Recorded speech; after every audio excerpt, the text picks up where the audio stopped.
akan diberi judul The Celebration of Forgiveness. Nah, saudara, apa artinya Celebration of Forgiveness? Perayaan tentang pengampunan yang sudah diberikan kepada kita. Saya percaya hari ini adalah hari perayaan yang besar buat orang percaya, karena hari ini karya salib Kristus menjadi sempurna. Kebangkitan Yesus membuktikan bahwa Dia adalah Tuhan, dan bukan hanya Tuhan aja, tetapi Tuhan kita adalah Tuhan yang menang atas maut. Amin. Kristus tidak hanya mati, tetapi Ia mati untuk memberikan kita pengampunan dan bangkit untuk memberikan kita hidup yang kekal. Hari ini kita akan bahas tentang inti dari karya salib Kristus, yaitu tentang pengampunan dan juga pemulihan. Mari kita baca ayat Alkitab dari Lukas pasal 23. Lukas pasal 23 ayat 34. Ini sebuah statement yang saya percaya sangat terkenal di kalangan orang-orang percaya. Kalau ada Anda yang belum tahu, mari kita baca sama-sama ayatnya. 1, 2, 3. Yesus berkata, "Ya Bapa, ampunilah mereka, sebab mereka tidak tahu apa yang mereka perbuat." Pernahkah Anda berpikir, begitu Anda baca ayat ini, pernahkah Anda berpikir, kok bisa ya Tuhan Yesus setelah semua yang Dia lewati, dipakukan di kayu salib, Dia masih bisa bilang begini, "Ya Bapa, ampunilah mereka, sebab mereka tidak tahu apa yang mereka perbuat."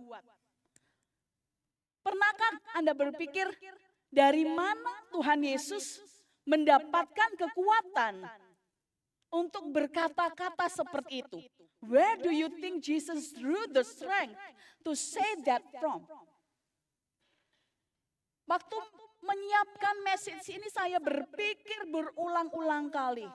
Kok bisa setelah mengalami segala macam kesulitan, dicerca, dimaki, dipukulin, disiksa, Dia masih bisa bilang ampunilah mereka karena mereka nggak tahu apa yang mereka perbuat. Mereka dalam ayat ini siapa? Saya ajak Anda untuk berpikir sedikit ya. Mereka di sini siapa? Menurut Anda siapa? Orang-orang prajurit yang mencambuk Yesus? Bisa jadi. Orang-orang yang mengkhianati Dia? Bisa jadi. Yudas dan komplotan para prajurit Romawi mungkin. Yang mau menerima uang untuk menjual Yesus. Bisa jadi. Jumat kemarin kita disuguhkan pertanyaan yang membuat kita berpikir keras. Siapakah yang mengkhianati Yesus? Mereka di sini saya percaya adalah orang-orang yang tidak layak untuk diampuni. The people who are undeserved of forgiveness. Orang-orang yang gak layak untuk diampuni. Bagaimana dengan saudara dan saya?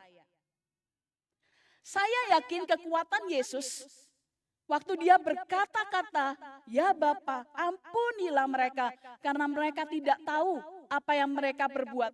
Itu datang dari rasa kasih-Nya, rasa cintanya sungguh besar terhadap umat manusia. Saking cintanya Tuhan Yesus kepada umat manusia, makanya Dia berkata, "Bapa, jangan timpakan apapun kepada mereka, tapi biar aku saja yang menanggungnya." Karena mereka nggak tahu apa yang mereka perbuat. 1 Yohanes pasal 4 ayat 20. Dikatakan begini, "Jikalau saudara berkata, 'Aku mengasihi Allah,' dan ia membenci saudaranya, maka ia adalah pendusta." Bahasa kerennya zaman sekarang, bohong. Aku mengasihi Allah tapi yang membenci saudaranya, maka ia adalah pendusta. Karena barang siapa yang tidak mengasihi saudaranya yang dilihatnya, tidak mungkin mengasihi Allah yang tidak dilihatnya. Dan perintah ini kita terima dari Dia, D-nya huruf besar, yaitu barang siapa mengasihi Allah, ia harus juga mengasihi saudaranya. Tahukah Anda bahwa tanpa kasih kita tidak mungkin bisa mengampuni, saudara. Saya ulangi lagi, tanpa kasih tidak mungkin kita bisa mengampuni. Karena kasihlah kita bisa mengampuni. Kalau kita lihat sepanjang hidup Yesus, dari Dia lahir, menjelang kematiannya, mati, dikuburkan, dan bangkit. Semuanya atas dasar kasih-Nya. Karena begitu besar kasih Allah kepada dunia ini, maka Ia mengaruniakan anaknya yang tunggal untuk supaya menjadi tebusan bagi dosa Anda dan dosa saya. Kalau kita lihat sepanjang hidup Yesus, kita bisa belajar nih paling tidak ada 3 hal, 3 pelajaran penting yang bisa kita ambil dari kehidupan Tuhan Yesus. Apa aja? Coba Anda sambil go through ini, Anda sambil pikirkan, benar gak ya? Gitu ya. Yang pertama, ajaran Yesus yang pertama. 3 hal, next slide. 3 hal yang diajarkan Yesus kepada kita semua yang kita bisa pelajari. Yang pertama adalah the way up is down. The way up is down. Kalau Anda mau naik, Anda harus mau menjadi hamba. Anda harus melayani, ya. Yakobus 4 ayat 10. Demikian kata firman Tuhan, rendahkanlah dirimu di hadapan Tuhan dan Ia akan meninggikan engkau. Bukan meninggikan dirimu di hadapan Tuhan dan di hadapan manusia. Itu bukan cara untuk naik level. Tapi kalau Anda mau naik, berjalan dengan iman bersama Kristus hari demi hari, Anda akan mengalami progres, kemajuan yang makin meningkat kalau Anda mau menyerahkan dirimu untuk merendahkan diri di hadapan Tuhan. Maka Yesus akan meninggikan engkau. Ayat yang selanjutnya, Matius 20 ayat 26 enggak ada di slide. Matius 20 ayat 26 sampai 28 dikatakan barang siapa ingin menjadi yang terbesar di antara kamu, hendaklah ia menjadi pelayanmu. Dan barang siapa ingin menjadi terkemuka di antara kamu, hendaklah ia menjadi hambamu. Sama seperti anak manusia, datang bukan untuk dilayani, melainkan untuk melainkan untuk melayani dan untuk memberikan nyawanya menjadi tebusan buat banyak orang.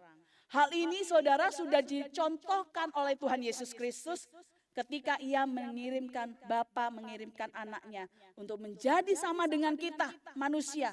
Bagaimana Ia direndahkan hingga disalib, mati, dikuburkan. Tapi pada hari ketiga Ia bangkit dari antara orang mati. Ia ditinggikan. Setelah hari yang ketiga dia bangkit, saudara. Pelajaran yang kedua, kalau tadi the way up is down. Makanya kenapa kita di komunitas NTB ini sangat encourage saudara, mendorong Anda untuk bisa melayani.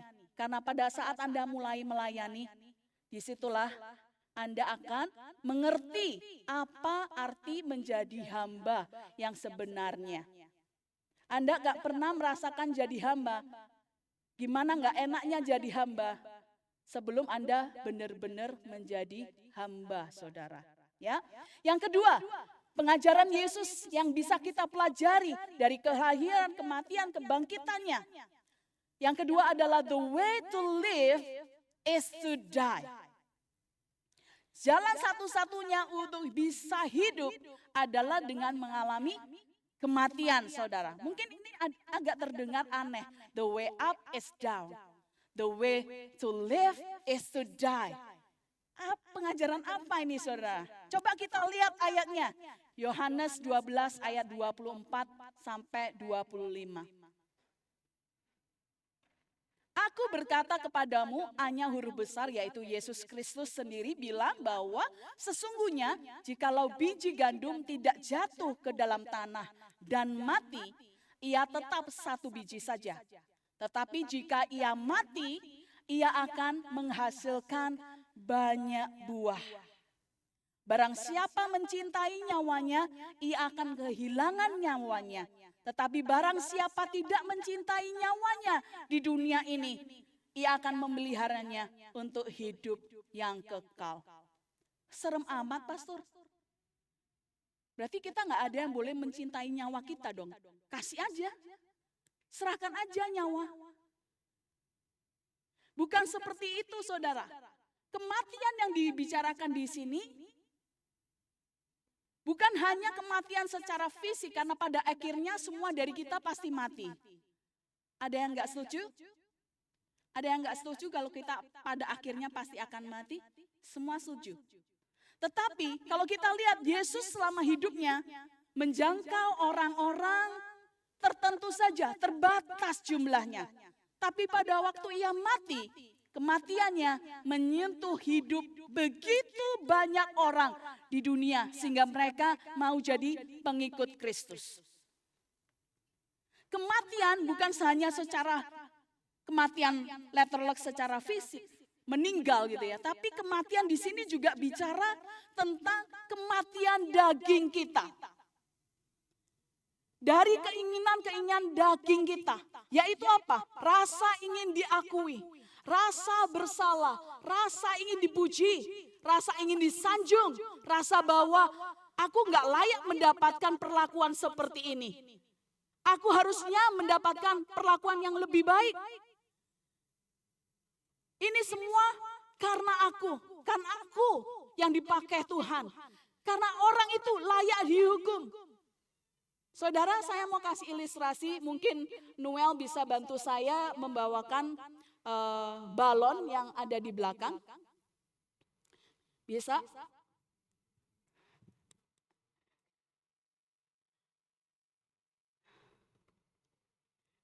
Seringkali kita nggak bisa menerima sesuatu yang baik yang Tuhan sediakan. Karena kita memegang banyak hal di dalam hati kita. Saudara, bayangkan kalau balon-balon ini adalah hal-hal yang kita pikir kita layak dapatkan. Aku harus dipuji nih, balon pujian. Aku harus dikagumi oleh banyak orang. Gak boleh ada yang gak suka sama aku. Aku harus diperlakukan dengan baik. Aku ini lebih dari diva. Talentaku banyak. Aku dipakai Tuhan. Betapa luar biasanya pekerjaan pelayananku. Aku nggak bisa diperlakukan orang nggak adil. Aku nggak mau. Kalau Anda terus pegangin ini balon-balon ini, saudara, Anda nggak punya space untuk menerima sesuatu yang baik dari Tuhan. Yang Anda harus lakukan adalah Anda mati terhadap semua hal-hal ini. Kedagingan Anda harus mati.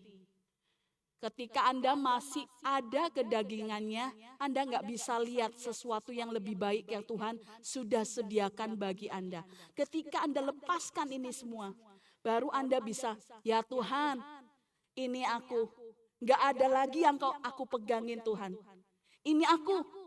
Berikan pengampunan-Mu. Ampuni aku Tuhan. Karena selama ini aku salah. Selama ini aku mengkhianati Engkau. Selama ini aku gak benar-benar jadi hamba. Aku maunya naik tapi aku gak mau turun. Aku mau dapat hidup yang kekal. Tapi dagingku ini susah banget untuk mati Tuhan. Apakah seringkali kita berkata seperti ini? Bisakah kita mengangkat tangan kita, tidak memegang apapun tapi berserah kepada Tuhan? Ya Tuhan, ini aku. Pakai aku sesuai apa yang Engkau mau Tuhan. Pakai aku menjadi berkat buat banyak orang. Pakai aku. Berkaryalah lewat hidupku supaya ketika orang melihat aku, orang bisa mengenal Kristus. Bukankah itu yang seharusnya kita lakukan, saudara? Pelajaran yang ketiga. Tadi yang pertama, the way up is down. Yang kedua, the way to live is to die. Dari apapun juga kedagingan kita.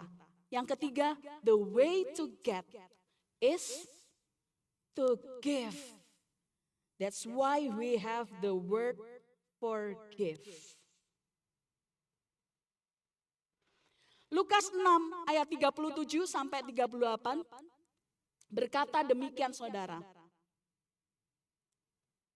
Jangan mencela atau mengutuk, karena semuanya itu dapat berbalik kepada kalian. Ampunilah orang lain, dan mereka pun akan mengampuni kalian, dari firman Allah yang hidup. Karena jika kalian memberi, kalian akan menerima. Pemberian kalian akan dikembalikan dengan takaran yang penuh, berlimpah-limpah, yang ditekan dan diguncang supaya masih dapat diisi lagi. Sehingga melimpah ruah.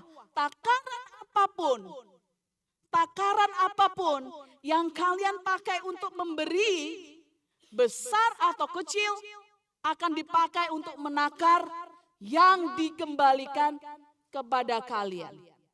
Jelas banget ya firman Allah ini. Jika kalian memberi, kalau kita memberi kita akan menerima. Pemberiannya sesuai dengan apa? Takaran apa yang kau pakai? Orang ini harus dihukum. Orang ini harus ngalamin sesuatu yang jelek daripada Tuhan. Karena pembalasan datangnya daripada Tuhan. Kalau itu besar atau kecil. Kalau Anda mengampuni, memberikan pengampunan, besar atau kecil, takaran itu juga yang akan dipakai untuk mengembalikan kepada Anda apa yang Anda tabur, saudara. Apa yang Anda tabur, Anda akan tuai. Besar atau kecil, apapun takaran yang Anda pakai akan dipakai untuk menakar yang dikembalikan kepada kita, saudara. Nah, saudara, dalam setiap situasi kita ini, Anda dan saya selalu punya pilihan. Selalu punya pilihan. Kemarin Jumat ada sebuah pertanyaan, apakah Yudas punya pilihan untuk mengkhianati atau enggak mengkhianati Tuhan? Yes, of course. Setiap orang pasti punya pilihan dalam situasi apapun. Kadang kita menganggapnya seperti kita enggak punya pilihan. Aduh, aku enggak punya pilihan lain kecuali ini. Really? Masa iya seorang hidup diberikan kehendak bebas sama Tuhan, tapi kita nggak punya pilihan? Tragis, saudara.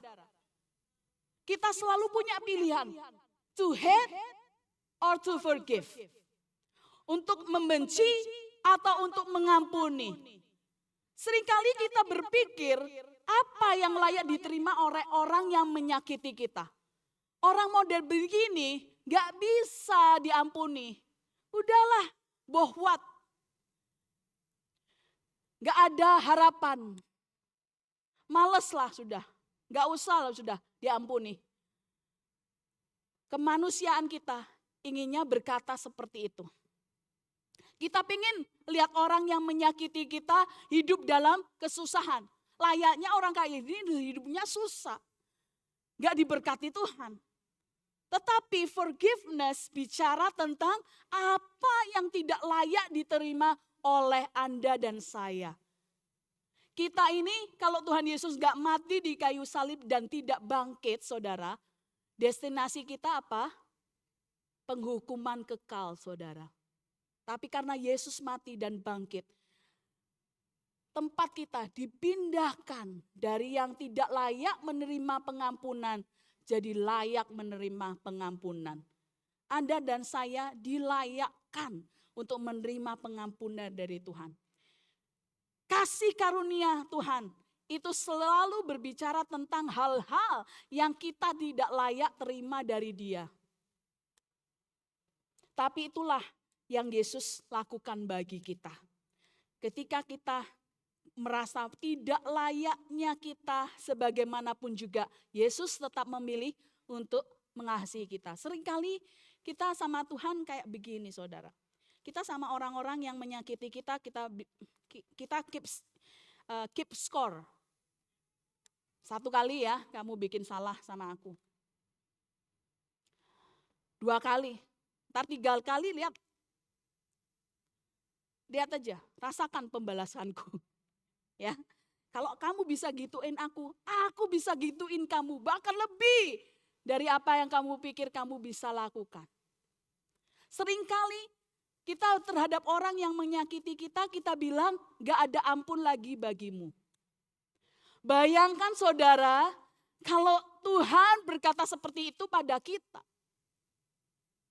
Berapa banyak sih, berapa sering sih kita bersalah kepada Tuhan, melakukan hal-hal yang gak harus kita lakukan, tapi kita lakukan juga atas dasar alasan apapun deh. Bahkan yang paling parah alasannya khilaf. Maaf, aku khilaf. Alasan yang paling gampang, maaf aku gak punya pilihan. Habis gimana dong, situasinya mengharuskan aku memilih hal-hal yang seperti ini. Gimana kalau Tuhan berkata seperti itu pada Anda? Pasti Anda pengennya ampunilah Tuhan, ampunilah. Enggak lagi-lagi lah Tuhan, ampuni kali ini terakhir deh pengampunan. Please gitu ya. Terus kalau Tuhan bilang, tak ada ampun bagimu. Apa jadinya kita saudara?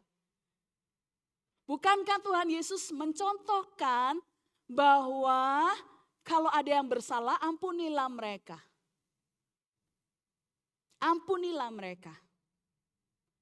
Jangan kau tutup pintu maafmu gitu ya. Kata orang Batak bilang, janganlah kau tutup pintu maafmu itu gitu ya. Nah saudara, seringkali kita pengen sekali mengucapkan berkat, tapi yang keluar malah kutuk. Saking bencinya aku sama orang ini. Ya, Yakobus 3 ayat 10. Biarlah ayat ini mengingatkan Anda semuanya. Yakobus 3 ayat 10 berkata demikian. Dari mulut yang satu keluar berkat dan kutuk. Hal ini saudara-saudaraku, tidak boleh demikian terjadi.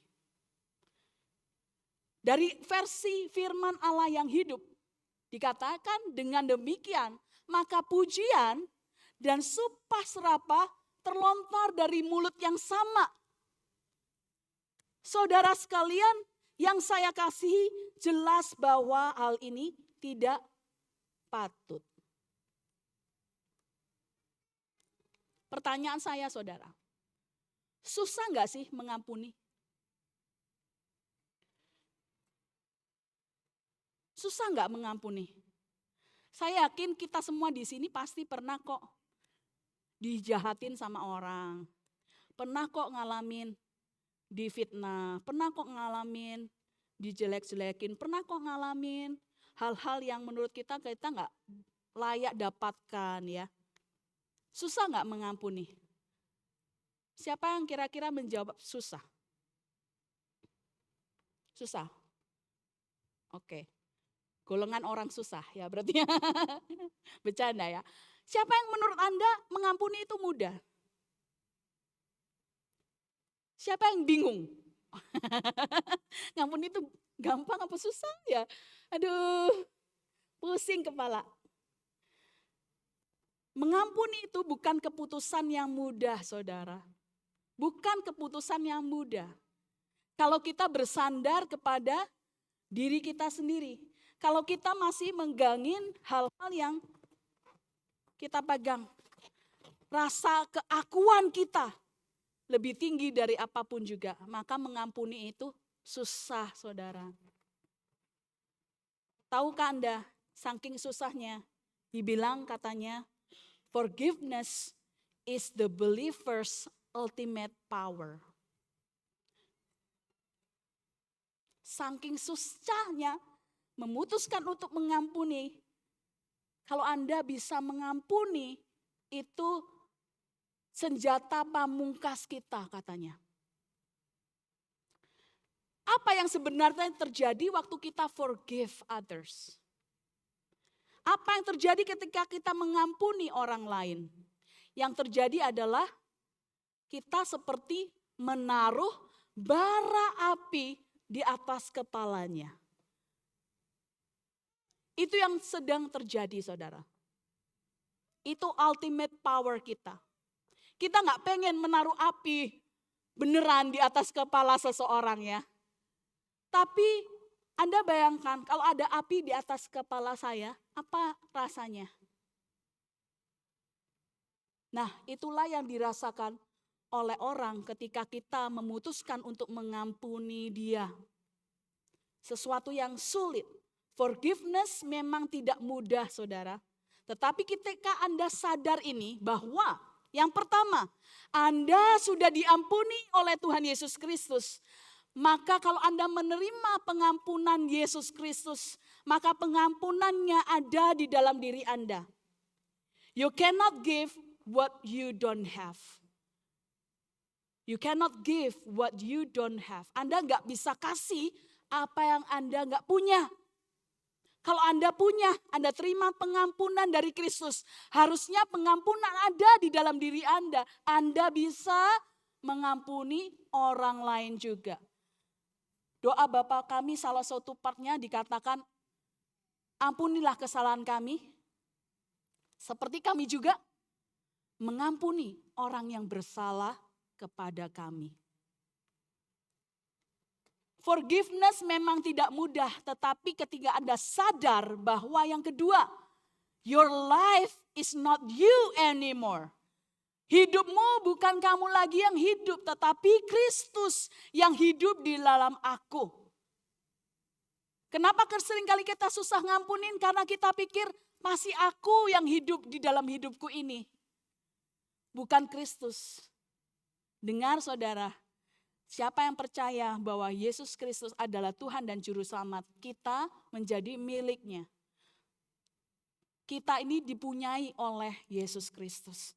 Hidup kita bukannya kita lagi yang hidup, tetapi Kristus yang hidup melalui kita. Di dalam kita. Yang ketiga, forgiveness memang tidak mudah, tapi ketika Anda sadar bahwa kalau Anda melepaskan hak Anda, hak untuk diakui, hak untuk dipuji, hak untuk terima segala sesuatu yang baik, itu Anda lepaskan semuanya seperti saya melepaskan balon-balon ini. Maka pengampunan harusnya menjadi lebih mudah buat kita. Filipi 2 ayat 6 berkata, Kristus dalam kesetaraannya dengan Allah tidak menganggap kesetaraan dengan Allah itu sebagai milik yang harus dipertahankan. Kristus aja tidak menganggap kesetaraan dengan Allah sebagai hak milik yang harus dipertahankan. Apalagi kita saudara, yang gak even setara dengan Allah. Siapakah kita ini sampai kita harus memegang hak milik yang harus kita pertahankan. Yang keempat, die to your flesh. Mati terhadap kedaginganmu, terhadap dagingmu. Dikatakan di Roma 8 ayat 13-14, kalau Anda cek Alkitab Anda baca, di ayat yang terakhir dikatakan orang yang hidup dipenuhi oleh roh, hidupnya dipimpin oleh roh.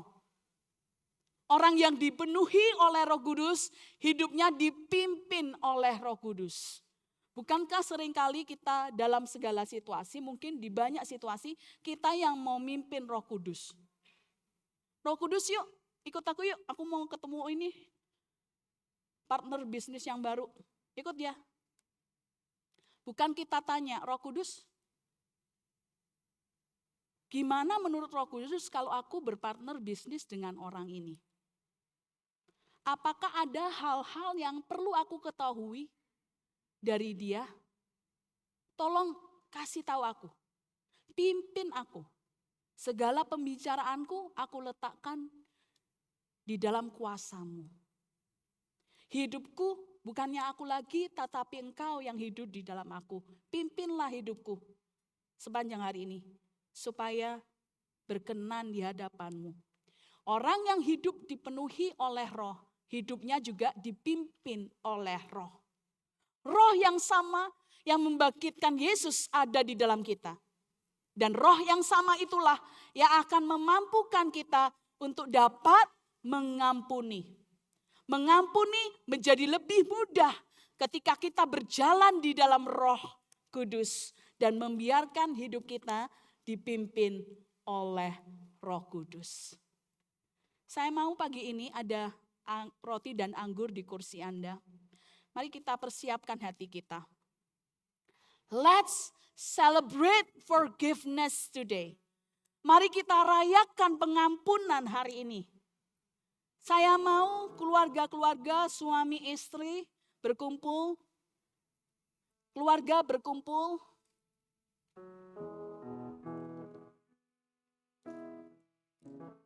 Ambil perjamuan kudus bersama-sama. Kalau suami istrinya kepencar,